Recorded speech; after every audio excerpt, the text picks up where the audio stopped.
The bandwidth for this episode of the AR-15 podcast is sponsored by the Firearms Radio Network. Firearmsradio.tv.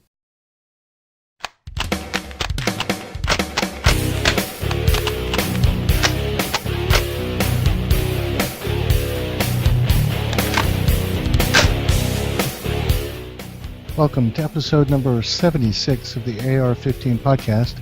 I'm your host, Reed Snyder, and today I'm broadcasting solo. This is the podcast about your favorite black rifle. This show is for you, whether you're building your first AR or you've been building ARs for years. There is something we can all do to take our black rifle to the next level.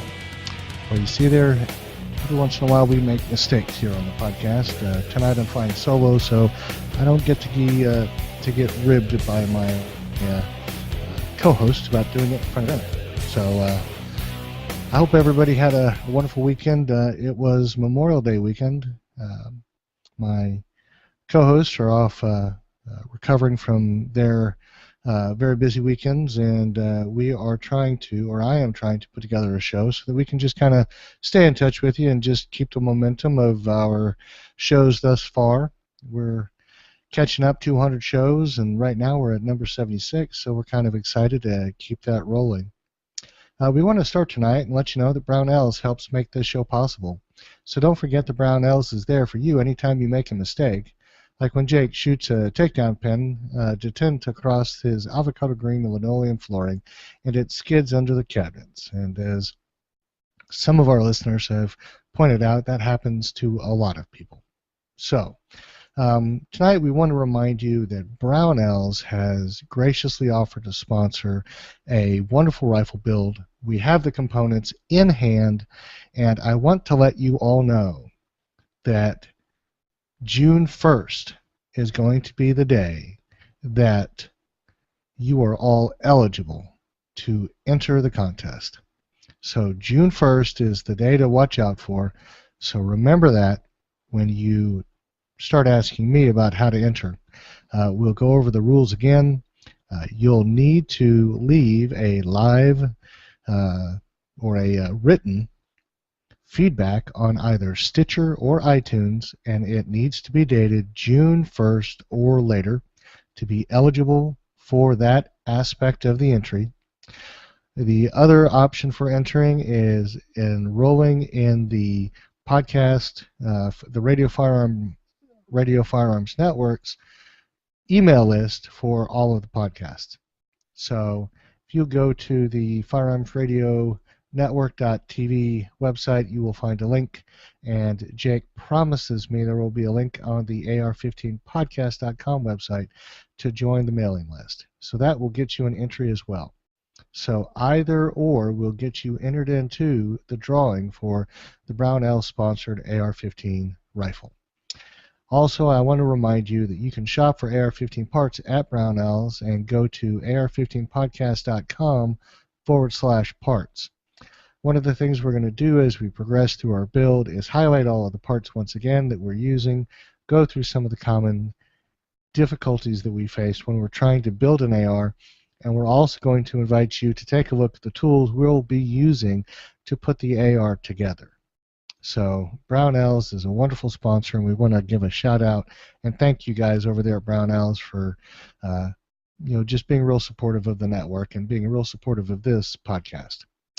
So moving on, I want to make sure that everybody understands that the drawing has not started yet, or entry into the drawing has not started yet, and emailing me with a request to put yourself in the entry will not qualify you. So I'm going to keep reiterating that throughout the coming months to make sure that you all understand that that will not qualify you for a drawing, and I'm going to leave it up to my listeners to take that as a word of advice, and a word to the wise ought to be sufficient. So go ahead and make sure you follow the rules and get yourself signed up with the written feedbacks or the mailing list. All right, so I'm flying solo, and it's been Memorial Day, so over the weekend I just kind of had a walk down memory lane and wanted to just see the evolution of the the soldier's rifle, the infantryman's rifle in America's history from the earliest days to today. Now, I began to look at it, and it's really a vast array of rifles, and so I narrowed my search down to basically just those rifles that were cartridge-fed rifles. And so we're not talking muskets, we're not talking flintlocks or wheel locks or matchlocks. We're going to just be talking about basic cartridge-fed rifles. And so I want to start our discussion with the Model 1873 trapdoor Springfield rifle. Now, some of you more educated and more informed gun enthusiasts may know that that is not the first trapdoor rifle, but I'm going to make the distinction because first and foremost, it's one of the first, or the first, to shoot the 45-70, and it is also the first Springfield trapdoor rifle that was actually manufactured from the ground up as a Springfield trapdoor rifle, rather than a Springfield rifle that was retrofitted with the, I think it's ALIN, ALLIN, or LIN, conversion mechanism, which basically adapted an old musket to the breech loading trapdoor style of Springfield. So the Model 1873 really begins our look at what our infantrymen were carrying. Now it's interesting to note that this particular variant of the rifles had a peculiar difficulty in its next iteration, which was, I believe, the 1884 Springfield. And that was basically that they used a copper casing instead of brass. And because it expanded in the breech just a little too aggressively and didn't retract or shrink as much as they needed it to, they'd oftentimes get stuck. And speculation was that the massacre at Little Bighorn was because the carbines had their cases stuck in the chambers and the soldiers weren't able to use the rifles for their intended purpose. Archaeologists has proved this fact, and so it apparently was not a problem with the rifle, and it must have been something to do with the general, Colonel Custard, whatever his name is. So that rifle really kind of begins the evolution of the American rifleman through the modern age. No longer were they required to basically use ramrods and spouts and ball muskets on the field to load a rifle. They had a fully developed modern style ammunition, although I don't know if the 45-70, I think the 45-70 was a primer fired munition. So prior to that, the U.S. service rifle was a 50-70 government, and the 50-70 government, I believe, was a rimfire cartridge. So the evolution from rimfire to centerfire and from brass, or from copper to brass, kind of happened in this intervening Springfield period when we were using the trap doors. But the next evolution, I think, is probably the one that brought into the field of American shooters what is probably the most common and ubiquitous action in general as far as categories go that I think that we're all familiar with, and that's the bolt action rifle. So the next rifle is the Springfield Model 1892-99 Krag Jorgensen 3040 Krag. So this rifle really kind of takes the U.S. military from about 1892 to 1907, and it transitions the U.S. from, I think, a low tech to a high tech at the time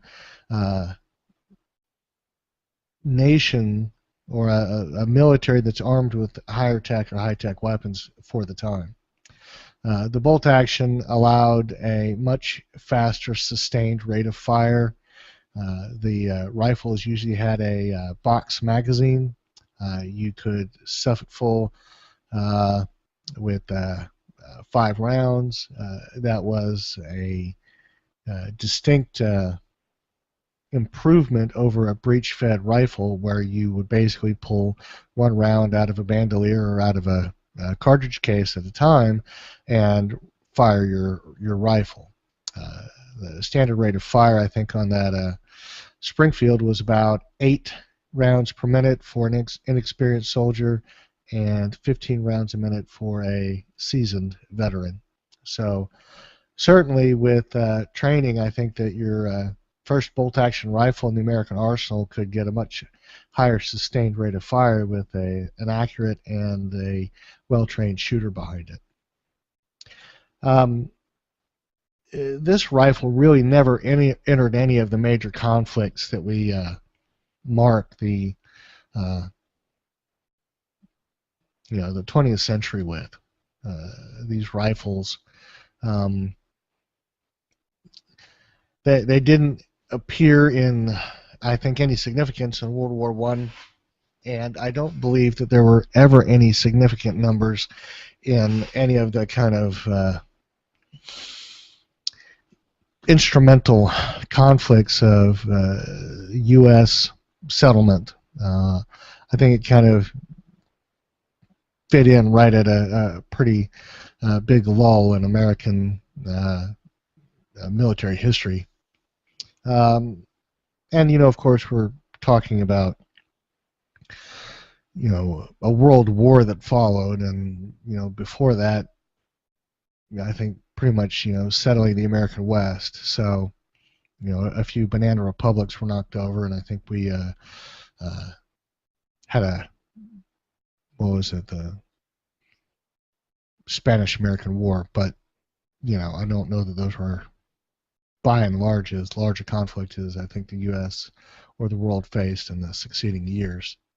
So I guess that'll take us to the next rifle of significance that I think is worth mentioning for tonight's podcast, and that would be the model 1903 Springfield, formerly known as the United States Rifle Caliber 30-06 model 1903. So this is the rifle that basically took the United States through World War I. The bolt-action rifle, it had a 5-round magazine. It was fed with stripper clips, and the rifle itself was an extraordinarily accurate and finely tuned piece of equipment for its day. The bolt-action rifle was used extensively in World War I, and for a good portion of World War II, until it was basically rotated out for its successor, which we'll talk about next. The service history basically states that it was still in use up until 1974 in service history use. So I think a lot of that later use was probably pretty limited to some shooting matches and shooting teams, but I don't think that there was anything really significant in its use afterwards. One thing to note is the 30-06 round is kind of the first entry into the global projection of power, where U.S. technology was on par or uh, exceeding what was otherwise available in the world. And I think that as a foundation, you can see the 30-06 cartridge is the one that really kind of it followed the American soldier into combat for probably another 40 years until it was replaced by the 308. So it really is kind of an amazing transition, the Model 1903, highlighting America's uh, industrial maturity, the maturity of our military, and the maturity of the science and technology behind the things that were driving the United States at the time. After that rifle, the rifle that we find in our show notes that I think really kind of defines a generation, defines an era, and basically highlights all of the best parts of what was at the time the very best of America's industrial system, and that's the M1 Garand. The rifle basically came into service in 1936, and it was the standard service rifle for the entirety of the of World War II. I think that in many places, and according to many individuals, the M1 Garand is the finest example of a battle implement ever devised, as General George S. Patton was quoted as saying. I own an M1. It's not a historically accurate one, nor is it one that likely ever saw active service during World War II, but it's an amazing rifle. It is, and I'm almost reluctant to say this, of all the rifles I own, including the many ARs I own, it is my favorite rifle. The rifle is so elegant in its simplicity, so amazing in its construction. I just don't know that there's anything out there that stands up to the mystique that is the M1 Garand rifle. The M1 Garand basically was the predecessor to the M14. A lot of the M14 were a lot of the improvements of the M1 Garand, as envisioned by the designers of the M14, were the M14's ultimate form, the way it was implemented. And so I think you go to the M1 Garand as the grandfather of America's last full-sized caliber rifle to be a part of infantry deployment throughout the system or throughout the world. So the M1 Garand gives way then to the United States Rifle 7.62 millimeter M14. And it was in the M14 that the military evolved the munition to the 308 Winchester, the 7.62 by 51 NATO. It is through the M14 that we have a 20 round magazine adopted into the rifle. It is through the M14 that we have a select fire rifle. There are probably numerous other improvements and design modifications that were implemented to improve the M1 and improve whatever deficiencies people might have felt were there in the M1. So in the process of envisioning the rifle and putting the rifle into the hands of infantrymen, I think that what we ultimately decided collectively, as far as the upper brass and the men that make these decisions, was that the full combat load and the weight of the M14 and all of that ammunition was just too heavy. And certainly I think that there's a lot of merit to that. Obviously, at the time, the nations of the world had developed and deployed rifles that were capable of much more intensity in laying down fire than you would have seen in World War II era bolt actions or even semi-automatic rifles of the time. So I think the M14 was trying to keep up, and I think perhaps the M1 Garand just wasn't the platform on which it ought to have tried to keep up with. But then it is because of that that we find ourselves with the modern AR-15 that we all have grown to appreciate, and some of us to love, and that's because the M16 was basically selected to replace the M14 in the U.S. armories, so that we could have a soldier on the field that could have more rounds and lighter loads and could carry all the other extras they needed. I think that in the intervening years, you have some people today, adherents of the kind of warfare that they've seen in the Middle East, and more specifically Iraq and Afghanistan, and they'll say that they need a heavier cartridge and that the 5.56 might not be what they need. I don't know. I know that there are a lot of people with a lot of opinions, and I'm sure that every one of our listeners is one of them.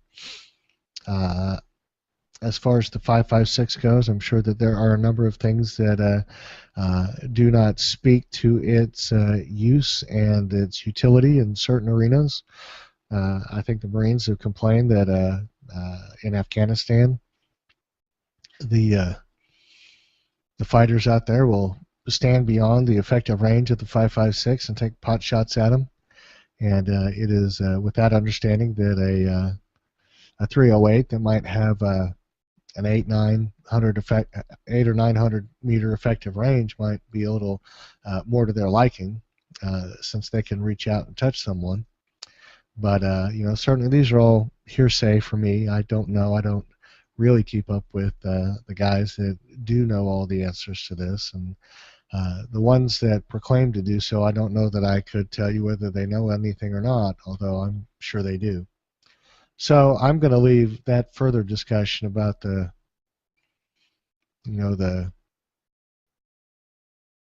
308 versus 223 to another show, and maybe our listeners can offer some feedback about what their thoughts are. But I think that when you look at what our soldiers have carried into combat, as far as the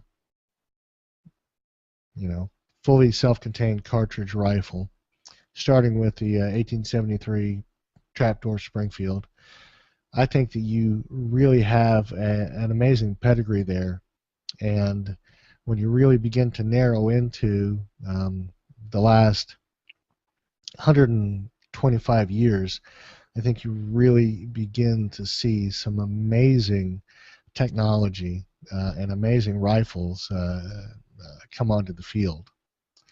Now, the thing that I think is the most amazing part of this all is that in looking back on all of these rifles, every one of them at some point, even though they were the most technologically advanced tools of their day, they became sporterized or civilian models at some point in their development or in their life cycle. And it is with that particular piece of information that I think that we all find a great deal of appreciation for what the M16 evolved into, because obviously the AR-15 as a hobby, as a passion for a lot of us, is something that really opened up, as a result of Eugene Stoner's design and the ability of companies like Colt and I guess Armalite back in the day to start selling these things to civilians. And we're talking mid 70s, 80s. The issues of your fire control group aside, civilian legal and easy to sell ARs really began to hit the streets, and the buying and consuming public, at that time. So with that, we've had a rifle in the M16 that's evolved for what now, I guess 70 years, or not 70, 40 years. And that's where we find ourselves today. So I would encourage you to go to the show notes and read more about these rifles by doing some searches. And certainly my intent is to not stop with my M1 Garand. I'd like to go back and get a 1903 30-06 and a trapdoor Springfield.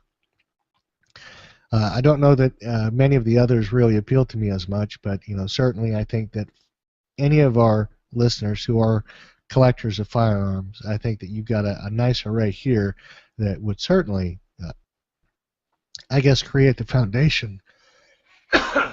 Excuse me. Of a very nice collection of rifles, if that were the route you were going to take. So with that, I think I'm going to go ahead and close my solo main topic, and all of the listeners out there that may be getting ready to write me feedback about how awful tonight's show is, just bear with me. I had to wing it last minute, and so it doesn't have quite all of the witty repartee that we were anticipating tonight. I had my two hosts with me.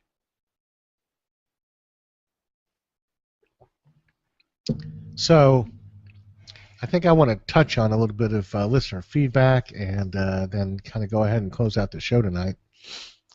But I had a piece of feedback from a listener, and it's not in the notes, but I wanted to let you know that he pointed out something that I think I ought to clear up for you. And that is that I am building a rifle with the assistance of Brownells that is not going to be legal in any of those states that have just enacted restrictive AR laws. And I think, the Californias and New Hampshires and wherever else those are.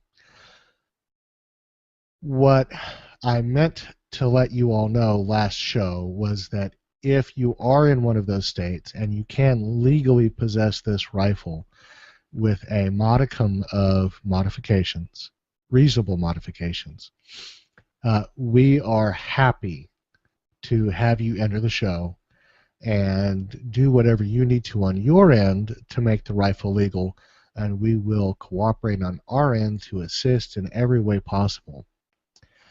Certainly for a California winner, that means that you would have to have whatever California law requires on the rifle before you take delivery. So we're going to facilitate that. But we are not going to be giving away a neutered rifle for each of you that does not live in a state with as restrictive a body of gun laws. And the rifle in its non-neutered form is what we are giving away. We just want to make sure that you understand the rifle is not going to be neutered in that way for the rest of you.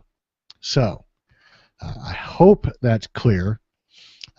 If it's not, once again, write in. I will certainly do my best to clear it up for you, but I think that I've made it clear for all of you. So let's start with Bob L. He says, not that I take off the stock that often, but I believe Arrow now taps the rear takedown pin detent hole. He says it's a 440 thread and in their lower, so all you have to do is screw in a set screw UNC 440 to retain the detention spring. Now, Bob L. says it would not be that hard to tap other lowers and might be worth passing on to our listeners as a do-it-yourself project. Certainly I would not be opposed to the idea of that, but obviously if you don't know how to, I guess you would be threading or putting threads in that hole. If you don't know how to do that, then I think you might risk ruining a lower. But certainly for the DIYers out there, I don't think it's beyond the capabilities of any of us. But certainly that's a good point that Bob brings out. Bob, in a second email, pointed out that our discussion last week of the spin rate on a cartridge coming out of a longer barrel is affected by that length of barrel. And in conceptualizing the answer, I did not take into account the proper variables, and Bob is absolutely correct. He left a link in the show notes, or a link in his feedback that I included in the show notes that actually has all of the technical components of making that calculation so that you can understand the spin rates that might be coming out of a 20-inch barrel versus a 16. So that spin rate being higher with more barrel to create higher velocity, which results in the imparting of more spin due to the velocity. Well, that allows you to stabilize the bullets in a longer barrel. So I think in theory you might be able to take a 1 in 9 twist if you had a fast enough round and get it spinning as fast as you might need for stabilization. I don't know where that point would be, and certainly that's something that I would suggest that all of our listeners who want to try to find do so in the absolute most safe and appropriate manner, which means don't pour as much powder as you can into a cartridge, cap it off, and see what happens. But all of our reloaders out there know exactly what I'm talking about, and I'm sure that if somebody thinks it can be done and they are able to make it so, they'll let us know. So the next piece of feedback is from Ian K., who seems to be a frequent contributor. Ian writes in, "Hey guys, great episode. Looking forward to the upcoming build. This will be interesting and informative for the new builder and fun for the seasoned vet to follow along with as well." He says, "Good job on choosing the components. This looks very much like a Reed-style rifle. Just what I'd expect from you." Well, Ian, thanks. I certainly hope that everyone does appreciate a Reed-style rifle, but I'm pretty fond of it myself. He says, "Just one thing I'd suggest you mention for the listeners. Everyone is very familiar with the high quality and great reputation for Geisley products, but some can't afford or don't want to step up to that price point for a quality trigger. But what many people may not be aware of is that ALG Defense is Geisley. That combat trigger is really a fantastic GI trigger and a great value as well." And that is a good point. It is something that I've tried to convey. I may not have always been as thorough as I needed to be, but that's the point. ALG Defense is a company that is affiliated and or owned by Geisley. I know they share the same address, and my understanding is they share the same designer, being Mr. Geisley and his team. Their combat triggers are an excellent compromise between a high-tech, high-speed, competition-style trigger at that $200 or $300 price point, and what can essentially be, Lord knows what, stamped out of what, low-grade material. They make a point of making sure that the triggers are manufactured and, comprised of the appropriate materials and metals and processes before they even get to them for them to do their work on. And when they begin to do the work, they use modern technology like the nickel-boron, nickel-teflon combination for the ACT, the Advanced Combat Trigger that we're going to include in this build, and the other, the QMS, the quality mil-spec, is basically just that mil-spec trigger, but you have a much higher quality control overseeing that everything is done the way it's supposed to be to the fullest degree possible. And then I think they go a little extra step here and there when they have an opportunity to just to make the trigger better. So, Ian, that's a good point. Thanks for reminding me, and I hope you guys get that point, that AOG defense is Geisley. Our next piece of feedback is from Jeremy H. He says, "Hey guys, I absolutely love your podcast. I only came across it a couple weeks ago. I've been listening every day while at work. Now that I've caught up with all the past shows, I find myself somewhat saddened by the fact that I now have to wait a week between shows." He says, "I do listen to other podcasts on the Firearms Radio Network, but this one is by far my favorite, as is America's favorite black rifle." He says, "The show is extremely helpful to rifle builders, helping us find those awesome new products that we might have purchased from another manufacturer only to be disappointed. I listened to the show on coatings yesterday, and now you've got me curious, so I plan to practice on my Benelli Nova shotgun before I coat some parts on my son's AR-15. I too am a purist and love my black rifle, black, but I could see myself doing something fancy with a competition rifle. I've seen some pretty amazing race guns that were custom coated, and I do plan to do something like it someday." He says his Rock River Arms LAR-15 Operator 3 will never see paint or coatings. She's beautiful the way she is. He says, "I thank you guys for an awesome show and will continue to listen every time it's on. Please enter me in the drawing for that sweet AR you're building." Jeremy, I want to remind you that I can't. Jack made it clear how to enter. It's get on the mailing list and leave feedback. I think he's going to be a stickler for that, and I really don't want any of you guys missing out on an opportunity to join the entry. So, to be clear, get on the mailing list or leave written feedback. I'm going to probably be beating this into the shows as we do this for the next several months. But like I said, I want you all to be able to participate, and I don't want you to be disappointed because you sent me an email and said, "Put me in the drawing," and your name didn't get picked by Jake. So with that, just, Jeremy, go back and on June 1st, get yourself set up to do one of our various ways of getting on the entry list. So our final feedback tonight is from Justin B. He says, "Hey guys, just wanted to let you know I really enjoy the show. Makes work go by. I actually built my first AR because of the show. I started the build in September and finished in December.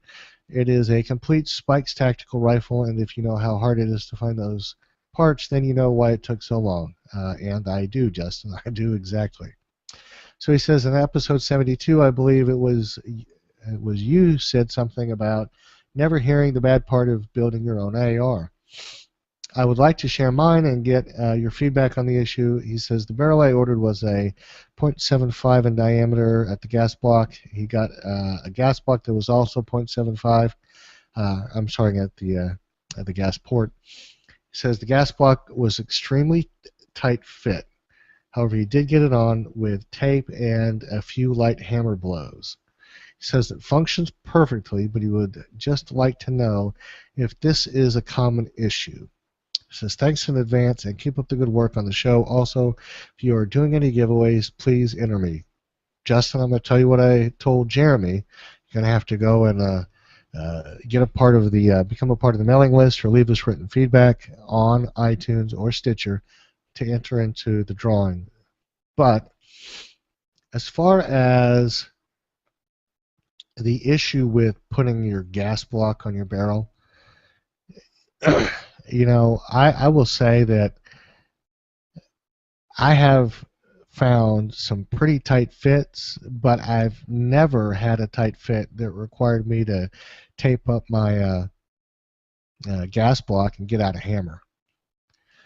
I don't know that that is common. Certainly I'd like our listeners to write in and let me know if it is common. But I think that you're probably fine. I don't know that it would inherently cause any difficulty. Certainly your only concern in that situation is making sure that your gas port lines up with the holes drilled in your gas block so you can effectively port that gas into your gas tube. But if that's not an issue, then a tight fit may just be a function of a very precise machining. Now, I'll tell you, the tightest fit that I've ever found on an AR was between a Les Baer upper and a Rock River Arms lower.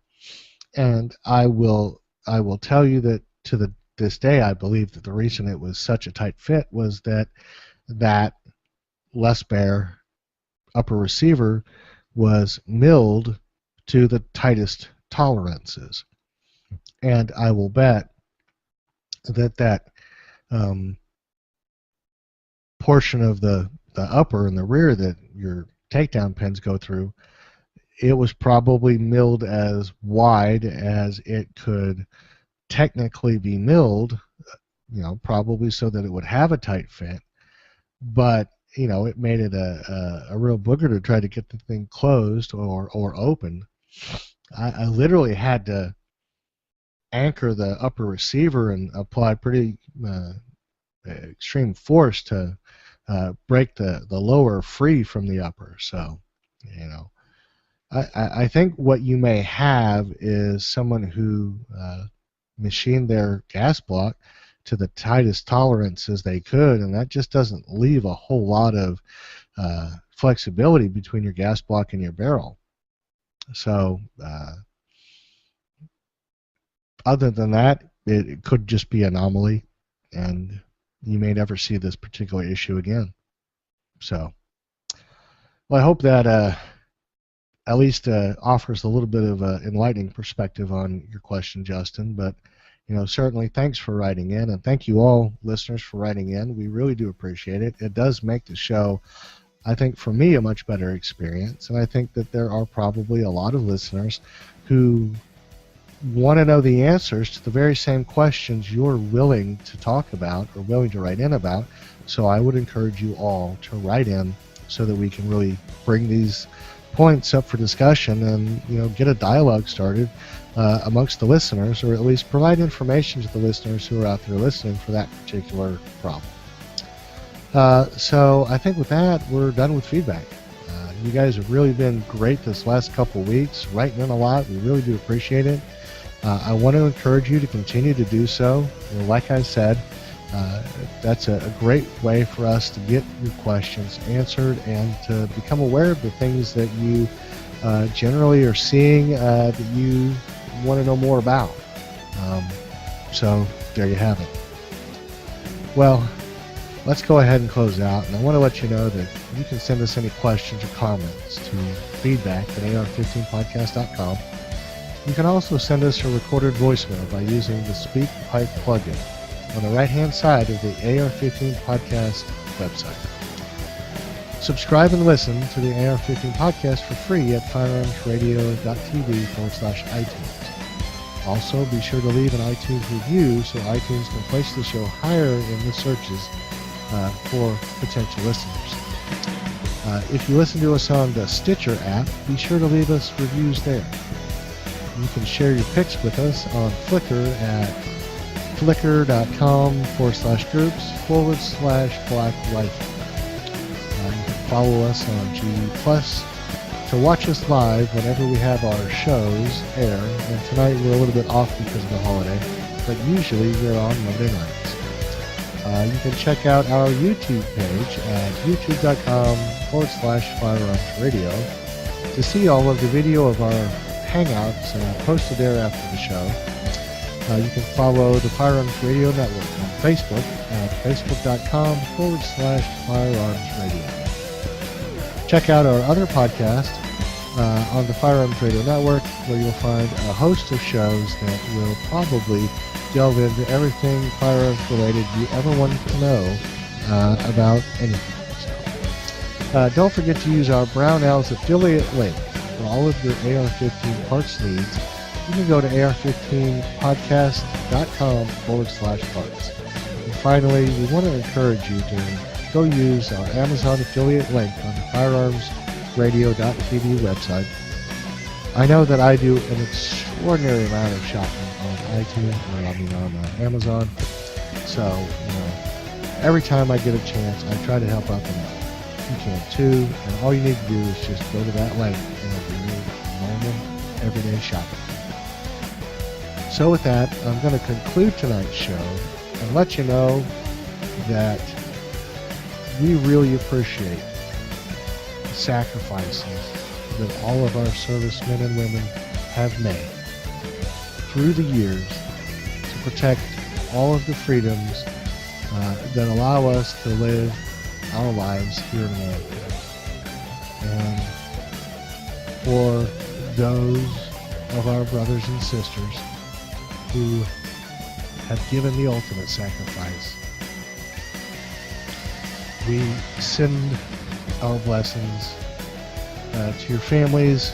We ask that God take you up to his bosom, and Godspeed to each and every one of you. So, with that, have a good night.